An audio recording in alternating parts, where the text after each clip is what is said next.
नमस्कार विद्यार्थियों। अभी हम लोग 8.2 कुत्र अस्ति। कुत्र मीन्स होता है कहाँ, अस्ति मीन्स मतलब है। तो कुत्र अस्ति का अर्थ हुआ कहाँ है। तो अब यहाँ पे वृक्ष दिखाई दे रहा है आपको। फलम कुत्र अस्ति, फल कहाँ है। फलम वृक्षे अस्ति।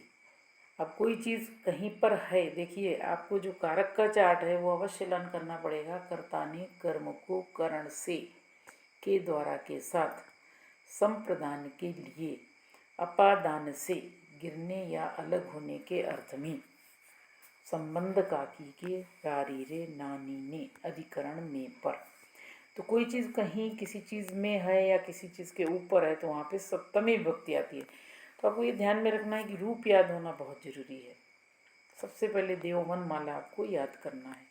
तो फलम कुत्र अस्ति, फल कहाँ है। फलम वृक्षे अस्ति, फल वृक्ष पर है, क्योंकि वृक्षे सप्तमी विभक्ति है। तो सप्तमी विभक्ति का चिन्ह है में पर। तो फलम वृक्षे अस्ति, फल वृक्ष पर है। कूपी कुत्र अस्ति, बॉटल कहाँ है। कूपी स्यूते अस्ति, स्यूते मीन्स बैग में। तो में पर में कभी भी सप्तमी विभक्ति आएगी, स्यूत में भी सप्तमी विभक्ति है। कूपी स्यूते अस्ति, बॉटल बैग में है। चंद्रः कुत्र, चंद्रमा कहाँ है। चंद्रः गगने, चंद्रमा आकाश में है। मीनाः कुत्र तरन्ति, मीनाः मीन्स मछलियाँ, मछलियाँ कहाँ तैरती हैं। मीनाः जले तरन्ति, जल की सप्तमी जले है तो जले तरन्ति। यहाँ पर आप इस लेसन में सप्तमी के बारे में पढ़ेंगे कि प्रथमा विभक्ति से सप्तमी विभक्ति कैसे बनाई जाती है। कृति शिक्षका शब्दम वदति, छात्राः शब्द रूपम वदन्ति। शिक्षक जो है वो शब्द बोलेंगे और छात्र जो है उसका रूप बोलेंगे। जैसे कि वर्गा का सप्तमी वर्गे, वर्गा प्रथमा विभक्ति का है एक वचन और वर्गे जो है सप्तमी विभक्ति का एक वचन है। तो ऐसे ही ये मैस्कुलाइन शब्द हैं सभी। हस्तः का हस्ते, फलकः का फलके, मार्गः का मार्गे, पर्वतः का पर्वते, आसन्दः का आसन्दे, घटः का घटे, कर्णः का कर्णे, विद्यालय का विद्यालय। जहाँ भी विसर्ग लगा रहता है शब्द के बाद वो मैस्कुलाइन जेंडर ही होता है और उसकी सप्तमी आपने अभी देखी। फिर शिक्षका शब्दम वदति, शिक्षक शब्द बोलेगा, छात्राः शब्द रूपम वदन्ति और छात्र जो है शब्द का रूप बोलेंगे। तो ये न्यूट्रल जेंडर के शब्द हैं। जितने भी म एंडिंग शब्द होते हैं सब न्यूट्रल जेंडर के होते हैं।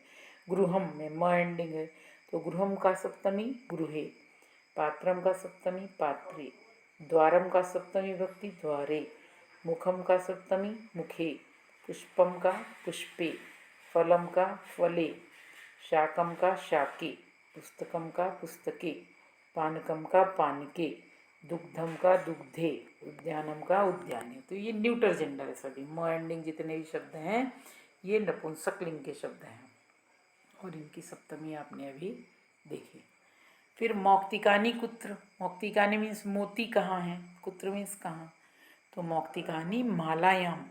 अब फेमिनाइन जेंडर में मालायाम मालयो हो मालासु आता है, माला की तरह। तो मौक्तिकानी मालायाम, मोती माला में है। लेखनी कुत्र, लेखनी कहाँ है। लेखनी पेटिकायाम, लेखनी पेटिका में है। नौका कुत्र वहति, नाव कहाँ बहती है। नौका नद्याम वहति, अब नद्याम नदी का सप्तमी नद्याम है तो नौका नद्याम वहति, नौका नदी में बहती है। जलम कुत्र अस्ति, जल कहाँ है। जलम द्रोण्याम अस्ति, जल बकेट में है, बाल्टी में है। द्रोण्याम मीन्स बाल्टी।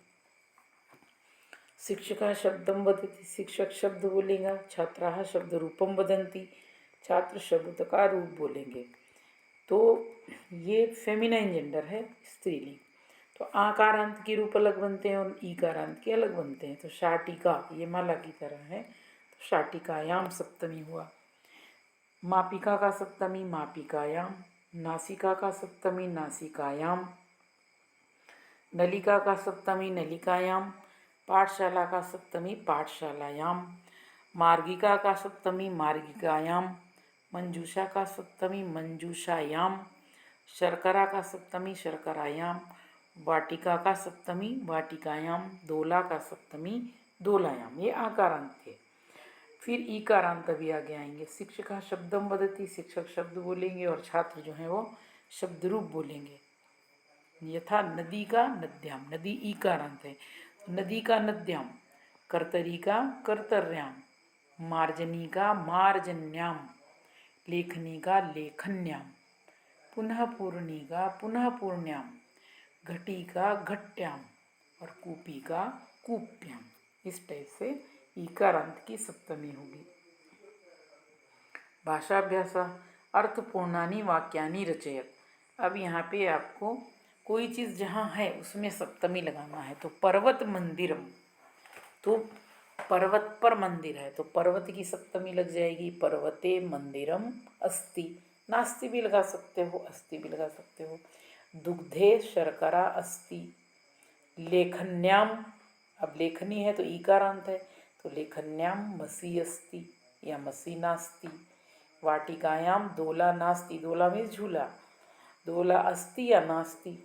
पुस्तके गीतम अस्ति या नास्ति, दोनों में से कुछ भी लगाया तो चलेगा, लेकिन इनकी शब्दों की जो ब्रैकेट में है इनकी सप्तमी लगानी है। फिर जलम कुत्र अस्ति, जल कहाँ है, इति लिखत, ये लिखो। अब बीच में सेंटर में जल दिया है और आजू बाजू में आपके मैस्कुलाइन फेमिनाइन के शब्द दिए हैं तो उनकी सप्तमी आपको लगानी है। तो जलम सरोवर मैस्कुलाइन है तो सरोवरे आ जाएगा, जलम सरोवरे अस्ति। कूपी ईकारांत है फेमिनाइन तो जलम कूप्याम अस्ति। फिर कलशा मैस्कुलाइन है पुल्लिंग है तो जलम कलशे अस्ति।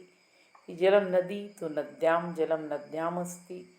जलम समुद्रा मैस्कुलाइन है तो जलम समुद्रे अस्ति।